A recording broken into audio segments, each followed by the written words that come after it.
Welcome to the Inventor's Edge podcast, where insight meets innovation. Whether you're sketching your first idea or refining a finished product, you're in the right place. Our mission is to equip you with the tools, expertise, and clarity you need to succeed as an inventor, while helping you conquer fears and limiting beliefs that may be holding you back. I'm your host, Scott Putnam, founder and CEO of Inventor's Edge. Before becoming a seasoned product development coach, I was a wide-eyed inventor with a head full of ideas but no clear path forward. I know firsthand what it's like to feel stuck, uncertain, and overwhelmed. Fast forward to today, I'm a successful entrepreneur with multiple licensing deals and products on the market. I'm committed to helping inventors like you overcome obstacles, conquer fears, and transform your ideas into tangible success through proven, actionable, step-by-step strategies that deliver real results. Join us as we bring in industry pros, share expert advice, and dive deep into the world of innovation. Ready to turn your ideas into reality? Let's get started. Today, we are joined by the unstoppable duo behind one of the most talked about products to hit Shark Tank, the Turbo Trussers. Inventors Kirk Hyust and Halasinski turned a simple poultry prep problem into a stainless steel solution that wowed the sharks, landing a $100,000 deal with Kevin O'Leary on season 14. These two didn't just pitch, they performed, showing up in full poultry costumes, proving that innovation, humor, and hustle make a killer combo. With backgrounds in engineering, product development, and medical sales, Kirk and Brian have cracked the code on turning clever ideas into consumer-ready hits. Get ready to laugh, learn, and be inspired. Let's welcome Kirk and Brian of Turbo Trusser to the show. Hey, Brian and Kirk, man, welcome to the show. So glad to have you guys. What's up, Scott? Good to be here. Thanks for having me. Thanks for having us, Scott. It's a pleasure. Hey, the honor is fun. Absolutely. The honor is mine. You guys are a ton of fun. I've known you guys for a long time, and I'm super excited to share the story of the Turbo Trusser and kind of your story and your journey as inventors. So let's jump right into it here. Let's just start at the beginning. How did the idea for Turbo Trusser even come about, and what made you, also two-part question, what made you guys believe it was worth pursuing? Whoever wants to start. Go ahead, Brian. Yeah, I'd say, the product came about. Kirk and I had been inventing for a couple years at the time that the Turbo Trusser was thought of. And one day I was trying to tie up a chicken to do it on a rotisserie, and I'd never done it before, and I was struggling with the string, and I was watching a video on my iPad, and at the same time trying to truss the chicken, and I'd pause it and touch the screen with chicken juice on my hands and go back and try to figure it out again. And I texted Kirk, I said, we got to come up with a easier solution to truss a chicken or a turkey. And we went to work and made some rapid prototypes and worked on some, cooked some chickens with it, and we were off to the races trying to come up with the design.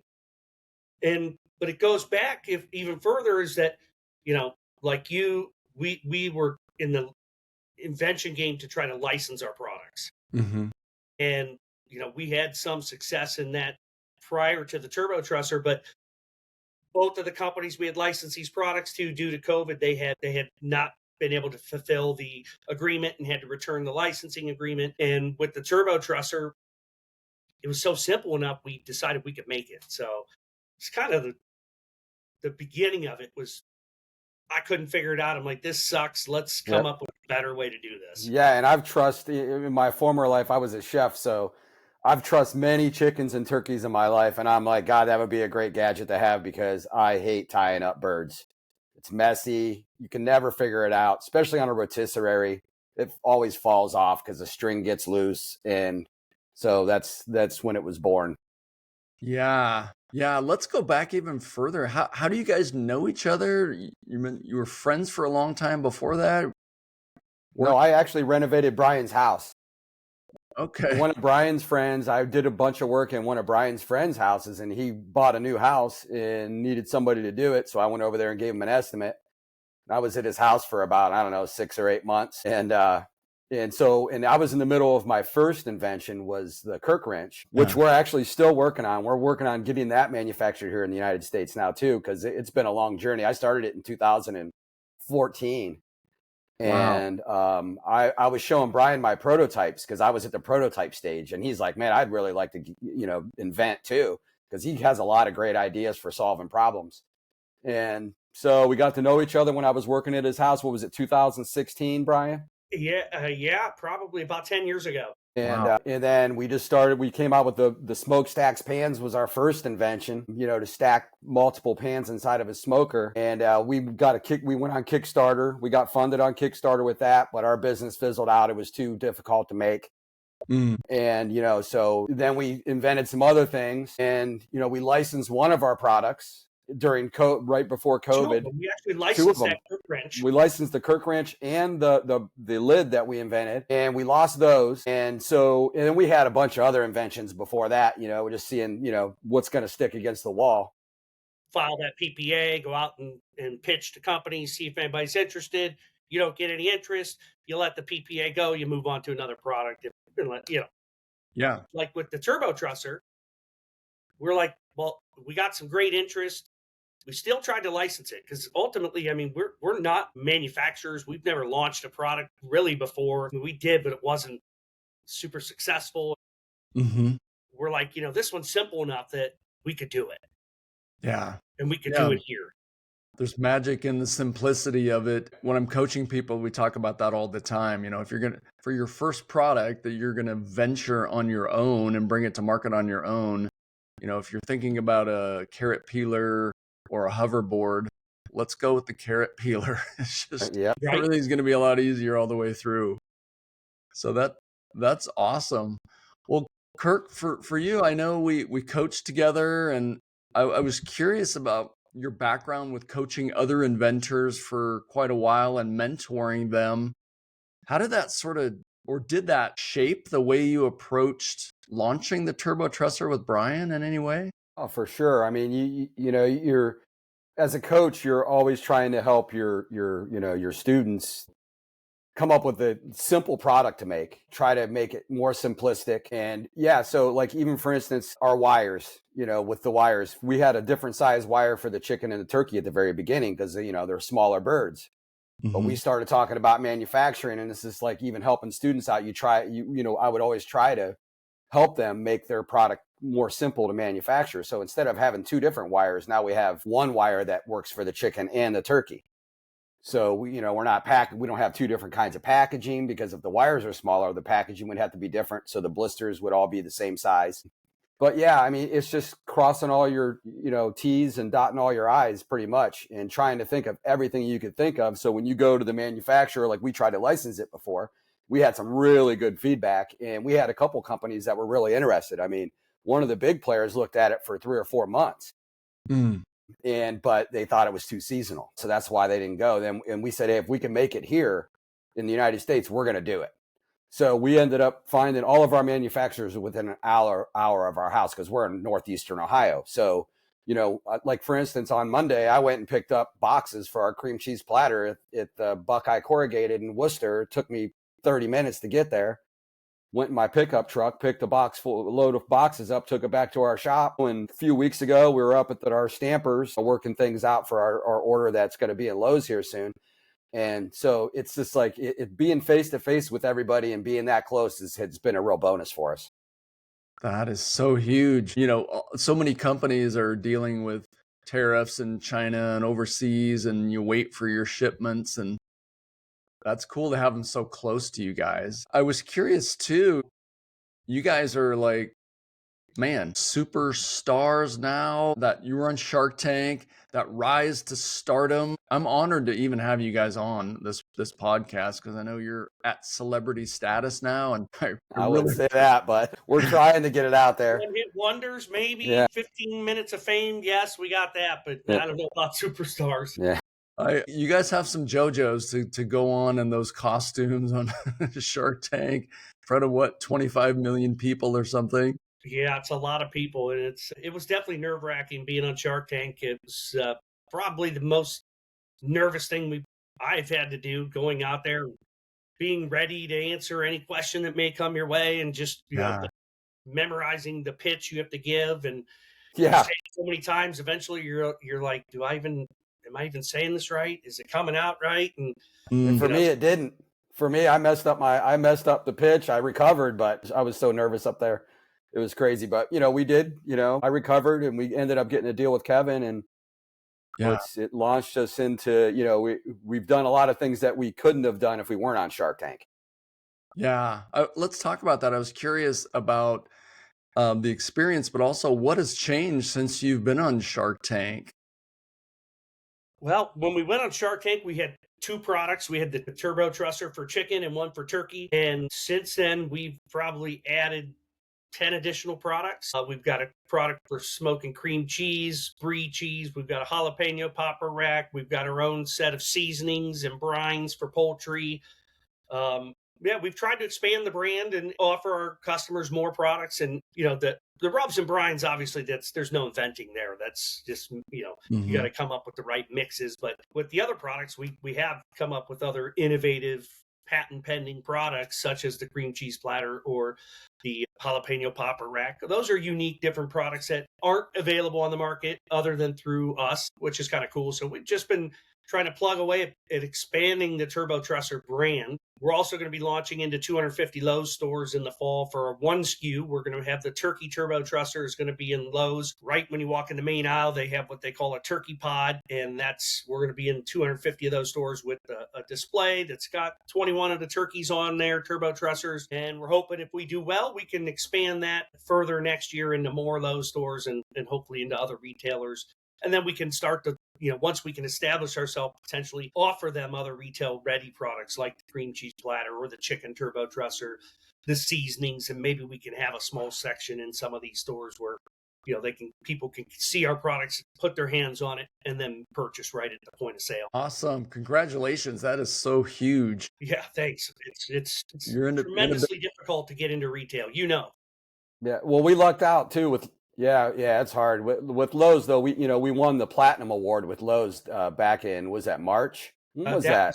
No, that was right before Thanksgiving. That was last year, yeah. Yeah, last year, October of 2024. But they have an event called Into the Blue event every year, and they invite 100 or so companies that I don't think are doing any business with them at that point to come in and pitch to their buyers, and then they award you different levels of awards, all the way from blue, gold, and then platinum being the highest award.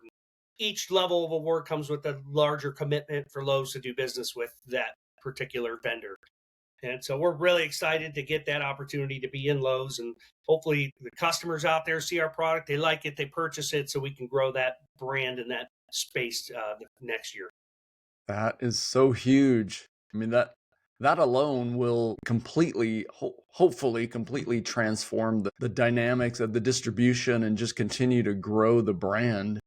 And like you said, get we more hope so. used in. In addition, we brought on a group of folks that are helping us in the retail space. So they're like a sales team going out there and hitting up the Tractor Supplies and the Home Depots and all these other stores for us.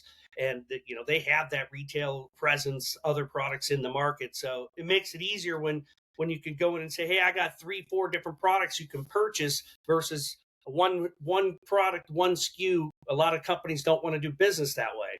It's hard for them to bring on one SKU for one vendor when they can buy 1,000 from somebody else, like a distributor or something like that. Yeah, a lot of paperwork involved with bringing a vendor on. I talk about, even with Swat and Scoop, I might have 3 colors, but it's basically one product. It's the one SKU wonder. You kind of hit your head on trying to get into larger retail stores because of the onboarding as a vendor, and it's exactly what you said. Super difficult. Yeah. It took us months just to get our product live on Lowe's.com. It's super difficult. Yeah. And you're knocking on some other big retailers, Tractor Supply, and some of the other ones as well. Yeah, Ace, Kroger, Albertsons. I mean, literally, a couple of our products, like the Turkey Turbo Trusser, for example, it could be sitting in any grocery store right next to the fresh turkeys or frozen turkeys at Thanksgiving, or any barbecue or hardware store that sells any kind of, turkey fryers or any of that turkey related stuff at Thanksgiving. The potential is to be in, we could be in 50,000 retail stores, but Yeah. it's getting your foot in the first door, and then hopefully that leads to the next door and so forth. We're working on, we got one break. We're hoping that leads to another. For sure. Definitely expanding the product line opens more doors. I've talked to retailers and they would say, "Oh yeah, okay, send me your catalog." Yeah. Okay, it's a one-page catalog. There's one Yeah. item in it, but sure, I'll send that over. But I think partnering with people, partnering with distributors and rep groups is huge. With that in mind, when you look at getting into spices and other things, what drove that evolution? And with that, how do you decide what products align with your brands? Because I would imagine at this point, you've been approached by some other inventors and people with ideas and maybe other companies. How do you decide that's a fit or that's not? Well, yeah, go ahead, Kirk. Yeah. Well, the thing is we've come, like, we had a product. Most of our stuff, our new products are made on a laser. So we don't have to buy a lot of tooling. We just come up with a design and we have it made and we see how it sells. I mean, we had this, it was like a Vortex, a charcoal rapid cooking device that we had, and we had it on our website for about a year and we didn't sell very many. It was hard. It was kind of big, hard to ship, kind of expensive to make. So we discontinued it. But then we came out with a cream cheese platter and the popper rack, and the cream cheese platter went bonkers to start. So we just kept making it, and then our seasonings are all poultry, mostly poultry based. We have brines for birds, and then our 3 rubs. I mean, they're just, they're side products for us. However, they're mostly designed for poultry. We don't have like an all-purpose rub. That's not our main business. But, when we decide on our product, the first thing we do is what problem are we solving? Like Brian and I came up with the popper rack and the cream cheese platter on the same day, sitting on his porch, and we were just brainstorming. We said we need some new products because our board of directors are just like, "What do you guys want to do with your company?" It's like, you need more products. Eventually we want to sell it, maybe, or we don't know, but we got to have a product line. We just can't have 3 products. That we have a turbo trusser for Cornish hens, chickens, and turkeys. So they're like, "You need more products." So we started brainstorming. It's just like, okay, how are we going to do it? So the poppers and the cream cheese were the 2 biggest problems that we have moving stuff around the grill. And then we're just like, it's easy to make too. They're one piece. I mean, we have a knife with the cream cheese platter, but they're just one piece. So that's the thing. I mean, they're made out of stainless steel. We can use our, another thing we do is we design things that our manufacturers can make. So everything's stainless steel. It's about the same width, the same thickness of steel. Same process. Yep. They put it on the laser. And once we sell more, like our birds are all stamped. The Turbo Trusser is stamped. But our other products, they're made on a laser until we get to the point where we the tooling makes sense. And then once we get into the big volumes, then we'll start stamping it and we'll cut our costs probably almost in half when it comes to manufacturing, because the laser is kind of expensive, but it's a good way to test the market. Yeah. Smaller runs, laser Another a few thing out. is, all of our products, they're pretty much, we don't have any repeat. You buy it, it's going to last forever. So the rubs gives us an opportunity to have something that people can come back and buy again, a consumable product. But that's a really hard space to compete in. Yeah, I think having as the Turbo Trusser brand continues to grow, people will recognize the spices and really recognize anything else that you're putting out there. Are you actively looking for new products to expand the product line, or are you guys kind of like, whoa, we are full at the moment? I think we haven't sat down and brainstormed at any new products lately.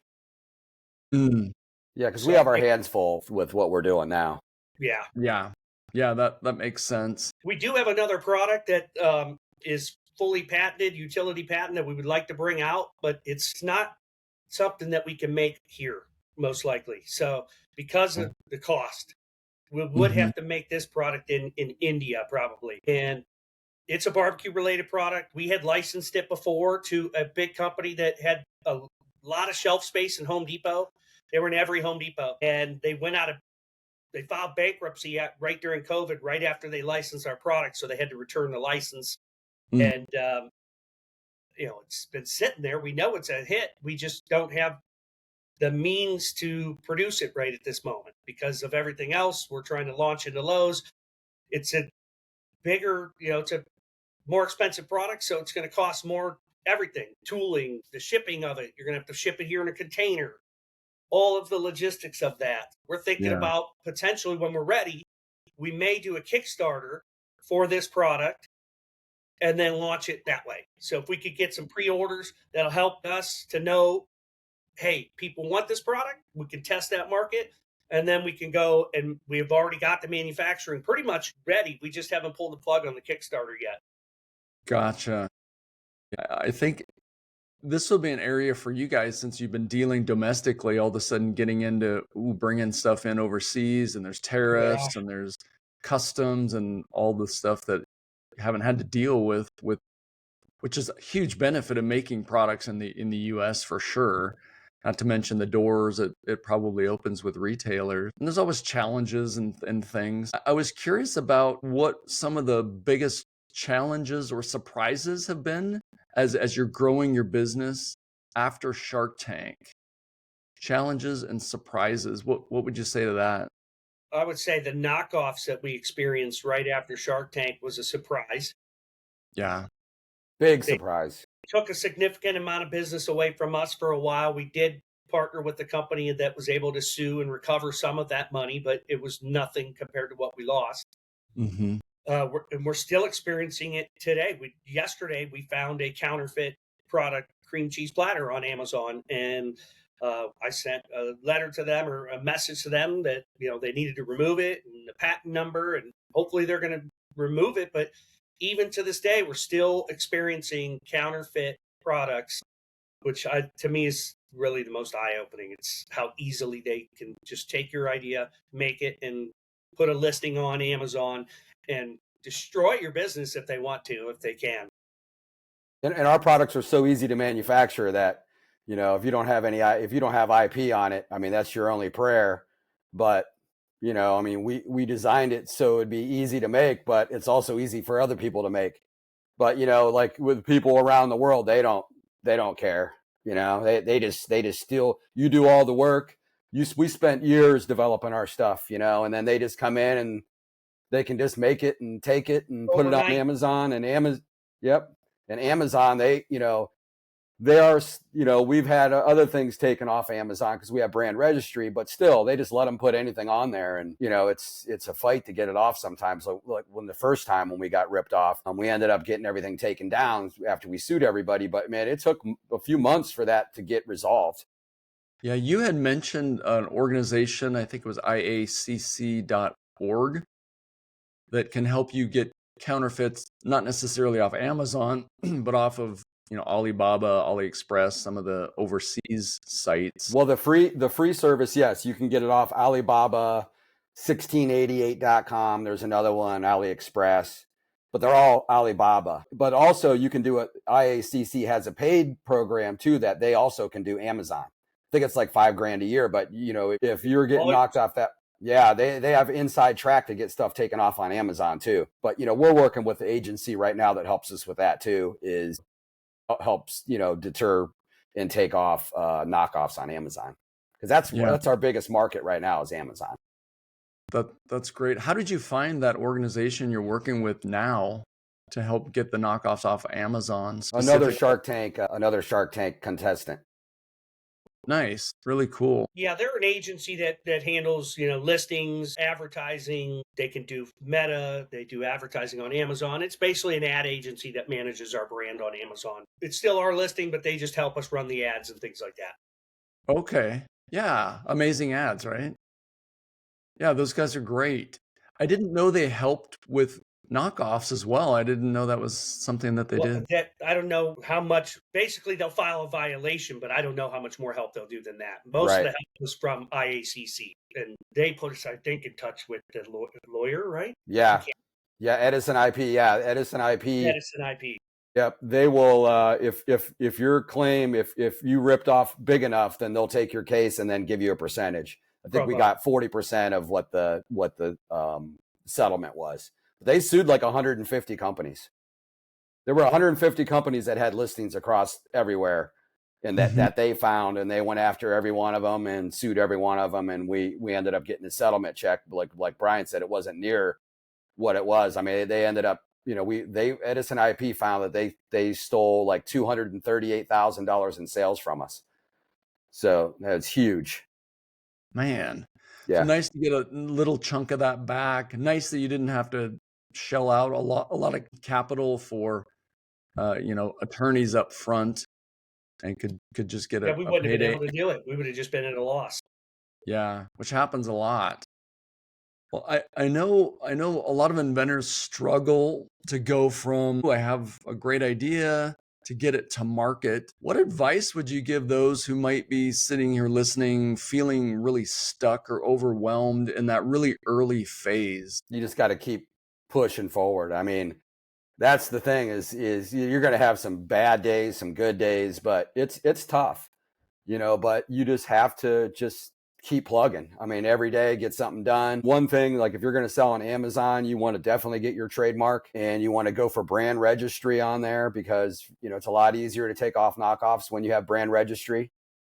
And start with one product. If you have 5 or 6 products, get the best selling one, or you think it's going to be the best seller, and get it on Amazon. But Amazon's tricky. That's why, we have an agency handling it, because the A+ content and all the stuff that goes into it, the images have to be the right format. They have to look the right way. And, you have to, there's so much to it that it sounds easy, but it's very difficult to be relevant on Amazon, because there's, millions of products on there. How is, if somebody types in butcher's twine, I mean, is our Turbo Trusser going to come up there?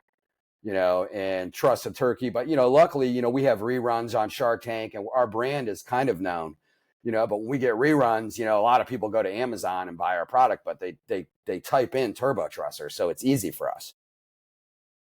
Yeah. That's one good thing. But the thing is you just got to keep going forward and make sure your intellectual property is as tight as it can be. Just like, for instance, yesterday we had the cream cheese platter. Brian was on Amazon and came up and he sent our patent is published now. It's not issued, but it's published.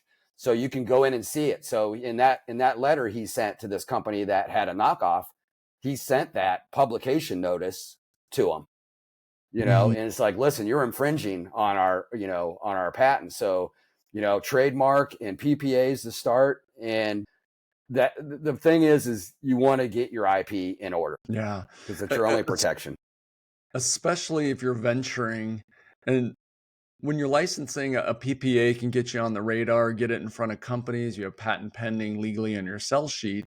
But if you're talking about investing a lot of money to launch a product yourself, I always tell people you need to make sure the runway is clear with your IP. You don't want to get far into that and realize, ooh, I'm infringing on somebody else's patent, or just not have the horsepower to protect you down the road with like what you're dealing with now. What would you say to people that are, maybe they've been trying to license for a while and now they're really thinking about launching the product themselves and getting into the venturing world? Well, I mean, what kind of feedback are you getting from, the thing is what kind of feedback are you getting from the potential licensees? That's number one. I mean, if everybody's saying no, you're just like, well, is this the right product? But you get some people that are looking at it. Hey, can you send me a sample? Can you send me some drawings? If you got some dialogue with the company, that's when, like the Turbo Trusser, we sent it out. We had interest from 2 companies, actually, 2 big companies. And we're just like, well, there's something to this. So that's when we decided to go off on our own, because we had good feedback. Yeah. I was in the same boat with Swat and Scoop. Had some great feedback from a lot of big companies, and that just gave me the confidence to move forward. If everybody I showed it to would have said, no, this is a piece of crap, I'd never buy this, or I'd never use this, or it's ridiculous, or whatever, it would have been a harder thing for me to force myself into. It would have been easy to say, maybe not. Yeah, it's a shot in the dark. I mean, if you're not getting any interest, then like how, I mean, we're all inventors. We all think our inventions are the best thing on the planet. Right. But there's sometimes you just got to pull the plug on them. Like we've pulled the plug on several things, but when you're past your baby, you have your baby, your first invention, it's your baby, then you go on to the next one. It's a lot easier to pull the plug on inventions when you're just looking at it from is it going to sell? How hard is it to make? You're just not as attached to it as you are your first one. You know, that's why inventors, they got to keep inventing things because there's always something better. Like we thought the Turbo Trusser is still a great product, but our cream cheese platter we're selling a ton of them. And now our popper rack, we're selling a lot more. But, our cream cheese platter is, it has a really good potential to be a mass market product too. But, you think that your product is the best thing. And then all of a sudden you come up with something else and it's selling like crazy. It's like, oh man, we got something here. So my advice is for inventors is like, don't be afraid to pull the plug on something that if you're not getting any interest and it's going to cost you a ton of money, you have these other ideas, go back to the drawing board. You're probably going to come up with something better. When it comes to venturing, I mean, make it in the USA if you can, because otherwise it's going to get really difficult. Really difficult. Especially being small. If you have a couple $1,000,000 in the bank, it's different. But that's still a risk. But like us, how many Turbo Trussers? We made 5,000 of each, I think was our first order. Yeah. And and now like cream cheese platters, we ordered 2 sheets of steel. What did we order? Like 250 of them, Brian, or something? They sold out fast. Yeah. But we ordered 250. And then you go overseas, you're going to have to buy containers, most likely. Yeah, or certainly MOQs of 1,000 or 5,000 or 10,000 or whatever. And a lot of that comes down to the relationship. It takes so much longer. I mean, we're working on just a clamshell package, plastic clear package for our cream cheese platter, and it's taken well over 6 months, and we still don't have we still aren't satisfied with what they've sent us. Every time, it's still not right. Yeah. Mm-hmm. And we're getting that made in India. The most simple thing that they could make. It's, plastic. Really easy. Yeah. So be prepared to, I don't know, I would say make it in the USA or don't make it at all. Yeah. It's always hard because products made in the USA are typically much more expensive, but it sounds like what I'm hearing is it really depends a lot on the product. Depends on the material, like how steel. Much labor involved. That's what's the killer, right? Yep. Steel. It's commodity. Even in China, you still got to pay for steel. It's the labor that they pay $1 a week versus we're paying $20 an hour. That's where you get crushed by making it in the USA. If it's not a labor intensive product, you're fine. I don't see the drawback. It's when it gets labor intensive, that's where it gets more expensive, but we're going to have to deal with that at some point. Right. And that leads into having molds made. A mold maker in the US that makes $75 an hour. That again? The molds are usually probably about double or triple the price for tooling in the US versus overseas. Yeah, for sure. So that's also a consideration. So the bigger the product, the bigger the tooling. The smaller the product, the smaller the tooling. Yeah. Keep it simple, keep it small. So looking ahead, everything I've ever done with inventing is based on Stephen Key's One Simple Idea book. I probably listened to that book, I don't know, almost 10 times, or read it, but mostly listened to it on tape. I mean, that you want to learn how to invent, master the knowledge in that book, and then find somebody that can help you, like you, Scott, or like Kirk used to do, like we had at InventRight. We read the book and then we won a 6-month coaching through InventRight, and that taught us a lot. And you guys have how much have you learned from being coaches? So yeah, Kirk and I coached together. Also, one thing that for Scott or for Kirk and I, it's we're a team. So if you're doing it alone, that's a lonely place to be. If you can, it's hard. Find somebody that's passionate about it too, and invent together. It takes half the burden off the one person, and sometimes half the risk. Especially the high and lows, because one person's down, the other person's up. The other person's down, the other person's up. That's the thing. It's like my first invention was the Kirk wrench. I was doing it all by myself. I had no support from really anybody. My ex-wife didn't even.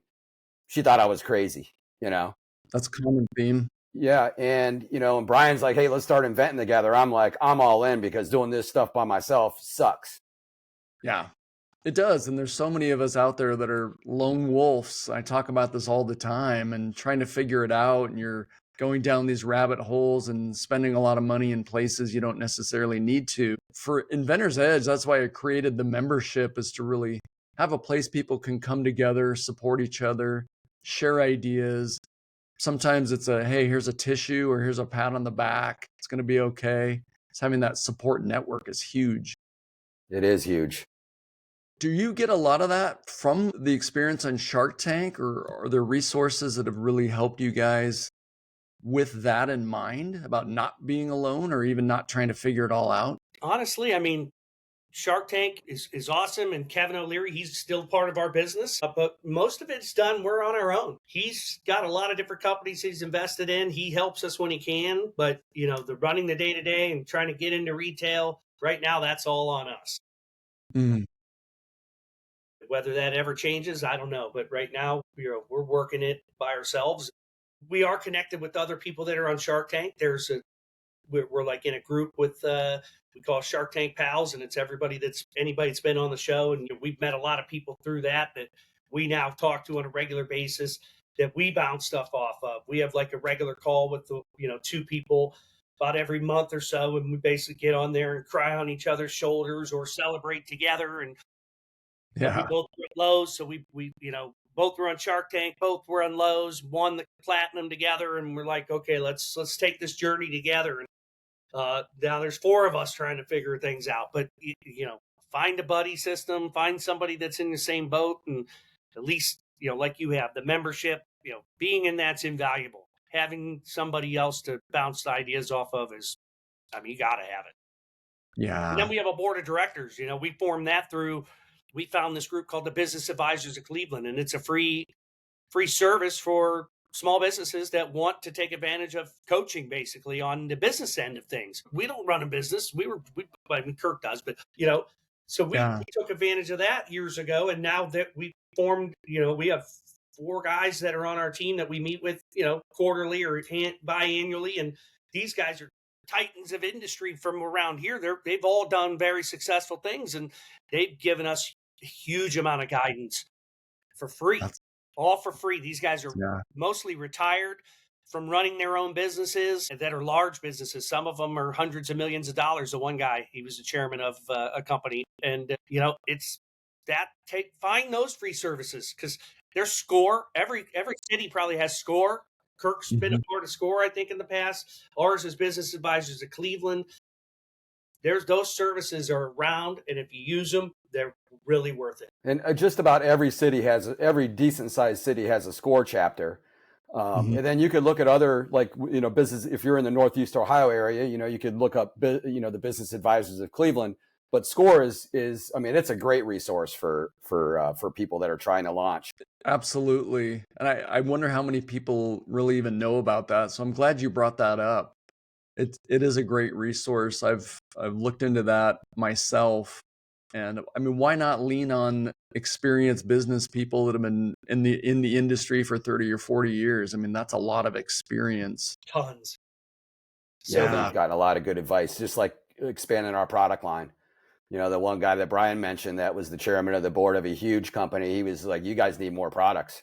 You guys you have to start coming up with more stuff. So, and we did. We went right to the drawing board, and one of the first products, the cream cheese platters, was it's been a hit so far.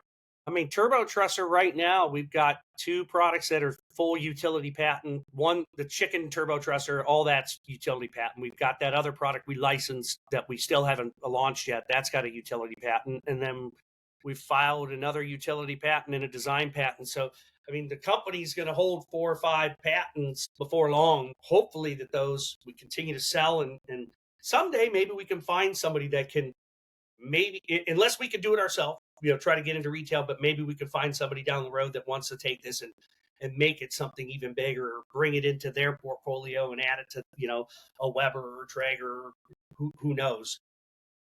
Yeah. Ideally, that would be great down the road someday to see these products get absorbed into a larger company and let them flourish it and put it in every store around.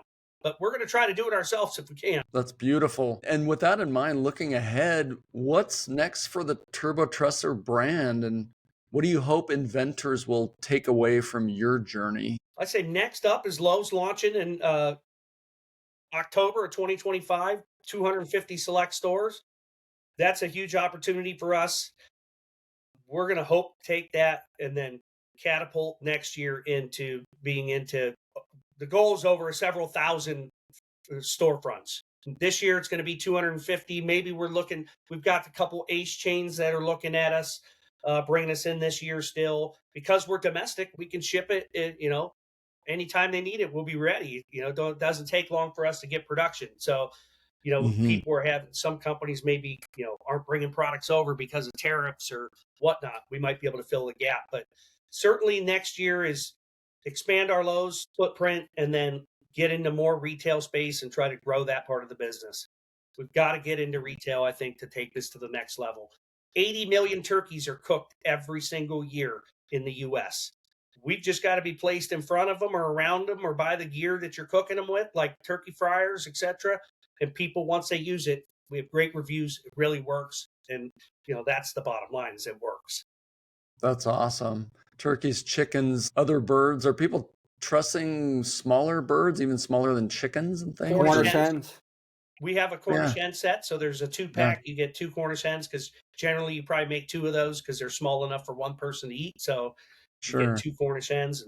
It'll do pheasant too. We did a pheasant one time, a couple pheasants. Really? Yeah. That's amazing. Kirk, I'm going to ask you, what do you hope inventors take away from your journey?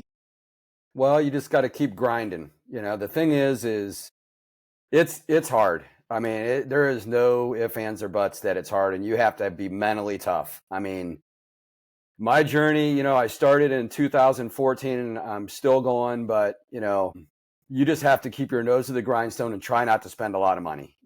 Everybody wants to get in your pocket, and you really have to look at, do I really need the best prototypes? Can I make it out of plastic first? I made a huge mistake with the Kirk wrench. I 3D printed everything out of steel to start. In the bigger model, it was a 3/8. It was huge. It was ungodly expensive. I could have made them out of plastic I could have 3D printed them in plastic just to test them and see if everything fit right and everything. No, I went right to the top and spent tens of thousands of dollars that I shouldn't have spent. That's one thing, is try not to spend. You're going to have people telling you need all this stuff, but you got to analyze it and review. Really, do I need to spend this much money? Can I do it cheaper? Can I make it out of wood? Can I make it out of plastic? Don't buy a mold to make it. Try to make it, print it, but try not to spend a lot of money. I mean, if you're going to spend any money, IP is where you're going, if you do your PPA. But if you're gonna launch it, then you're gonna have to file for a utility patent, hopefully, if you can get one. But if not, a design patent. I mean, you can get around those a little bit, but don't spend a lot of money and just keep going forward. Basically, you're gonna have some low days. You're gonna have some days you think everything's falling apart, but tomorrow is another day, and you got to keep grinding. Great advice, Brian. How about you? Yeah, I'd say it's never going to be easy. Even I tell people all the time, they're like, how's it going since Shark Tank? Kevin out there selling it for you guys. And I'm like, listen, even with Shark Tank, it's really hard. Getting your product in front of people is difficult. Advertising is difficult. Trying to know, because all the algorithms change all the time. So I'm not trying to discourage people. It's hard no matter what you do. Licensing, I love the concept of licensing. I wish we never got a payout. We did license 2 products, and man, I thought that would be the way. And I still have very high value of licensing. So if you could license it, man, go that way first, because venturing is triple the difficulty. And then and that's just to get it made. Then you got to figure out, how am I going to get it in front of people? If you can license it, that's the way to go. Get that mailbox money. Not easy to do either. But I fully support the licensing model first. And then if you get that good feedback, if it doesn't work out, your product, you got some awesome feedback, you're close maybe, then you might want to think about what's next. That's what I would do. Awesome. Well, thanks for that. Yeah, I look at licensing as a great plan A. Get it out there, get some feedback, get it in front of companies, and then see what that looks like. If you don't land a deal, plan B. Venture it, look into that, at least look into venturing. It may not be the right option for everybody because you are starting a business and it is difficult. There's a lot of blood, sweat, and tears. And when you get some success, people will tell you how lucky you are. They don't see all the battle scars in the background, know? Yeah. And another thing too is try to find a like-minded person that you could actually invent with. I know a lot of people, they're thinking of the big prize, they're going to get all the money and this and that. But man, having somebody that has different set of skills than you have is very important. If you have the same skills, Brian and I have different skills. But if you have the same skills, it'd probably be difficult because you'll be butting heads a lot of the time. But if you have different skills, then it's more of bouncing ideas off of each other than okay, this is right, this is wrong. I mean, I've sent ideas to Brian. He's like, nah, it's dumb. Send them to me. Now that's dumb. It's like back in the day when we're coming up with new products, you got to have somebody to bounce ideas off of. And if you're fortunate enough to find somebody like that, then I would look, especially if you're having a hard time doing it by yourself. Awesome. Those are great final thoughts, you guys. So how do people find your products? If you want to start, you're going to see all of our products there, kind of how to use them, what they do. All of our products are also available on Amazon. So those are the two great places to purchase them. And if you get them on Amazon and you like them, we highly appreciate if you leave a nice review. Beautiful. How do people get in touch with you? Let's say there's an inventor listening that is like, man, I'd love to just get these guys on a short call or email them or message them a couple questions. How do people connect with you? Either Brian, both our emails are really easy. It's Brian@turbotrusser.com or Kirk@turbotrusser.com. That's Kirk, Kirk. Awesome. And we'll have your website and your information below in the podcast and on the YouTube channel. And you guys are on LinkedIn as well, right? Yep, we're both on there. Feel free to connect with us right on LinkedIn as well. Okay, awesome. Well, it's been great talking with you guys. I appreciate all these amazing pearls of wisdom. Everybody go get your Turbo Trusser and check out the spices and really take a look at the brand and all the products out there, and wish you guys all the best with Lowe's and continuing to grow. Thanks, Scott. We appreciate you having us on. And next year we'll come back again and we'll talk about how it's going. We can give you an update on that retail journey that we're trying to take. I'd love to have you guys on again. That'd be great. Thanks, Scott. We appreciate it. Thanks, Scott. Appreciate it very much. All right, guys. Have a great day. Thank you. All right. See ya. Thanks for tuning in to the Inventor's Edge podcast. I'm your host, Scott Putnam.